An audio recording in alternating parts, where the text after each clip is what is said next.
Alistair Weaver here for Edmonds in Texas with a new Tesla Model Y Standard, and this is a car that's very different from what many people were expecting. On paper, it represents the cheapest Model Y you can buy, but it also comes with a series of modifications clearly designed to cut costs. That naturally raises an important question. Does this new standard version set a new benchmark for affordable electric SUVs? Or has Tesla trimmed things a little too far? Let's take a closer look and find out. At Edmonds, the team tests hundreds of vehicles every year, both on public roads and at a private test track. The goal is simple: give buyers trustworthy real-world reviews so they can make smart decisions. If you want to know which car, truck, or SUV truly stands out, this kind of hands-on evaluation is where the real insights come from. With the exterior, the changes are actually quite surprising. One of the most noticeable differences is the removal of the signature light bar design that appeared on recent Model Y updates. In its place, the standard model uses a more basic headlamp treatment. It's not necessarily unattractive, in fact. Some people may prefer the cleaner look, but it is clearly a cost-saving move. Moving down the side of the vehicle, you'll notice new, smaller 18-inch wheels. These aren't just visually different, they also hide a less sophisticated suspension setup underneath. That's an important detail because wheel and suspension choices can significantly influence ride quality and handling, while smaller wheels can sometimes improve comfort. The simplified suspension hints that Tesla was focused heavily on reducing production costs here. At the rear, the changes continue. The full-width light beam that many people associate with newer Tesla designs has also been removed. Instead, the standard model gets its own unique tail lamp configuration. Again, the look is subjective. Some may appreciate the simpler styling, but there's no question that this version visually distinguishes itself as the budget-friendly option in the lineup. Interestingly, despite all these deletions, there's an argument to be made that this version actually looks quite appealing. In some ways, the cleaner, less flashy design has its own charm. However, perception matters in the automotive world. For buyers who care about status or keeping up with the neighbors, this will clearly be seen as the entry-level Tesla. It's the kind of model that fleet buyers and rideshare drivers may gravitate toward, simply because of the lower price point. Stepping inside, the cabin initially appears very familiar. The centerpiece remains the large 15.4-inch touchscreen, which continues to dominate the dashboard just like in other Tesla models. At first glance, you might assume not much has changed. But once you start digging deeper, the cost-cutting becomes more apparent. Let's begin with the positives. The steering wheel now adjusts manually instead of electronically. While that might sound like a downgrade on paper, in practice, it's not necessarily a bad thing.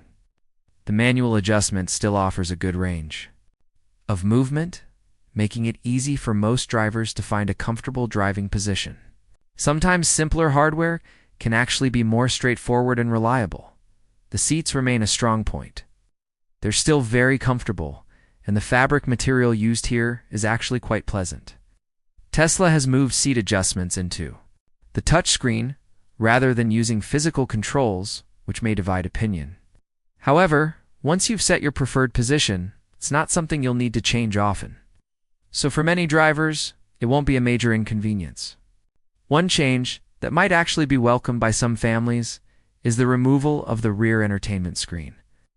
While rear seat displays can be useful, they can also become a constant source of distraction, especially for parents trying to limit screen time. In that sense, its deletion may not be a loss for everyone. That said, there are definitely some downgrades that are harder to ignore. The audio system has been significantly simplified.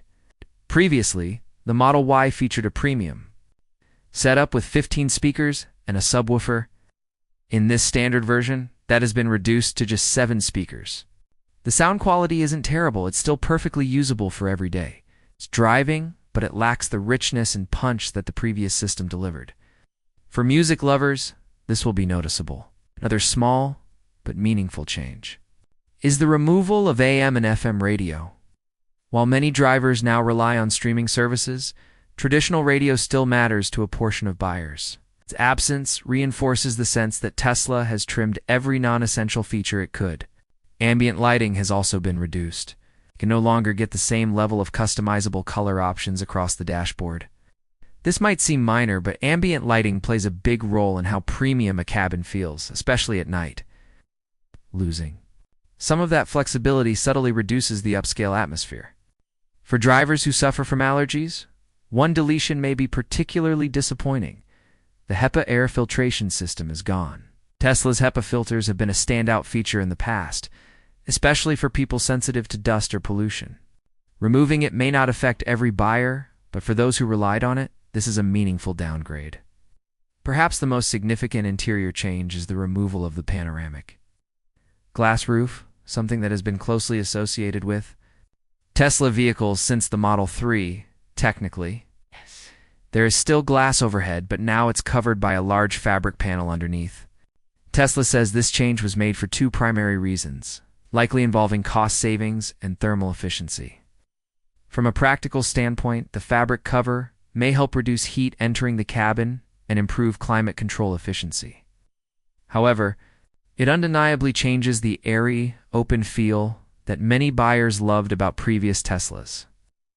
Taken as a whole, the standard Model Y represents a very deliberate shift in strategy.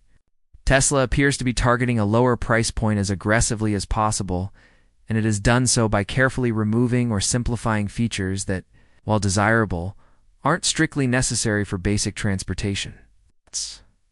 The key question for buyers becomes one of priorities. If your main goal is to get into a Tesla at the lowest possible price, while still enjoying the core electric driving experience, smooth acceleration, and the minimalist, tech-focused cabin, then this standard version could make a lot of sense. On the other hand, if you value premium touches, high-end audio, maximum cabin refinement, and the signature glass roof experience, you may find the cost savings come with compromises that are harder to overlook. In many ways, this vehicle reflects a broader trend in the EV market. As electric cars move toward the mainstream, manufacturers are increasingly experimenting with stripped-down variants to reach more price-sensitive buyers. The Tesla Model Y Standard is a clear example of that. Philosophy in action. Whether it ultimately sets a new standard for affordable electric SUVs or ends up feeling a bit too standard will depend largely on how much buyers are willing to trade features for price. What's certain is that Tesla is continuing to push aggressively into lower price brackets, and that could have significant implications for the entire electric vehicle market in the years ahead.